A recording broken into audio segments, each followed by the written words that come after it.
Long ago, on a lonely island in the middle of the vast Pacific Ocean, people lived in a world shaped by gods, spirits, and ancient traditions.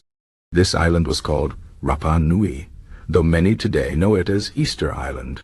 The island was famous for its giant stone statues, the moai, which stood tall and silent, watching over the land. But there was another story, another tradition, that was just as powerful. The story of the Birdman cult and its stone sanctuary. Every year, when the seasons changed and the ocean winds grew strong, the people of Rapa Nui prepared for a great competition. This was not a fight of strength or speed alone, but a test of courage, skill, and the favor of the gods. The contest was called the Tangata Manu, the Birdman competition.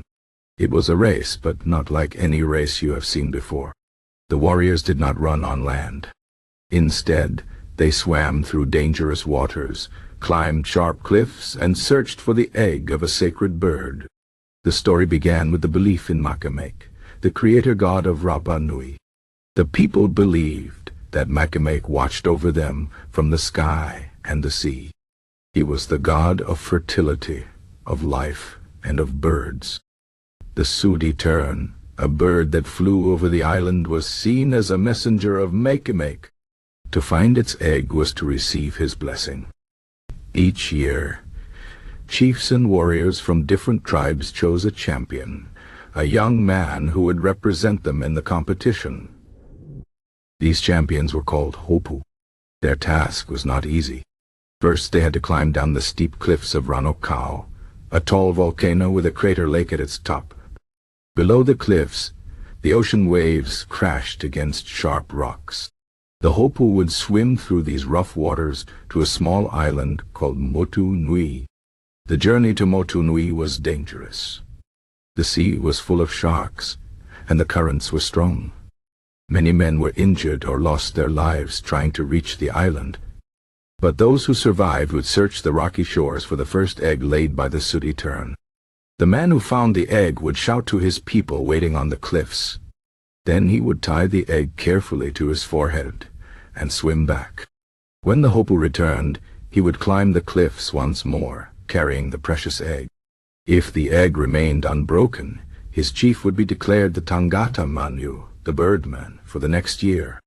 This meant great honor and power for the chief and his tribe. The Birdman became the spiritual leader of the island, and his people would have the favor of Makemake. But the Birdman cult was not just about the competition.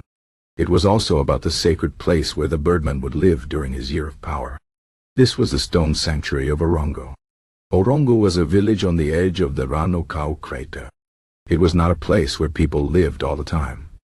Instead, it was a ceremonial site, filled with stone houses and carvings of birdmen and gods. The houses of Orongo were built low into the ground, with walls made of stacked stone. The doorways were small, so people had to crawl inside. The roofs were covered with earth and grass, making them strong against the wind. Inside, the walls were carved with images of the Birdman, Makemake, and other symbols of power. Every year after the competition, the new Birdman would stay in Orongo. He would live a life of ritual and prayer, separated from the rest of the people. His hair would be cut short, and his body would be painted white. He could not cut his nails or wash himself. This was a time of spiritual power, a time when the Birdman served as a bridge between the people and the gods. The Birdman cult was more than just a contest. It was a way of life.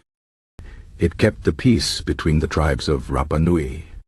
Instead of fighting wars, the tribes competed in this sacred race. The winner brought pride and protection to his people. The gods would bless the island with good fishing, healthy crops, and strong children. But as time passed, the world outside Rapa Nui began to change. Ships from faraway lands arrived, bringing new people, new diseases, and new beliefs. The old ways slowly disappeared. The Birdman competition was no longer held. The stone houses of Orongo were left empty. The moai, the great statues, were toppled or forgotten. Today, the village of Orongo still stands on the cliffs of Orongo. The stone houses remain, though time has worn them down. The carvings of birdmen and gods can still be seen, telling the story of a time when the people of Rapa Nui lived by the will of Makemake. The birdman cult is gone, but its memory lives on in the stones and the stories.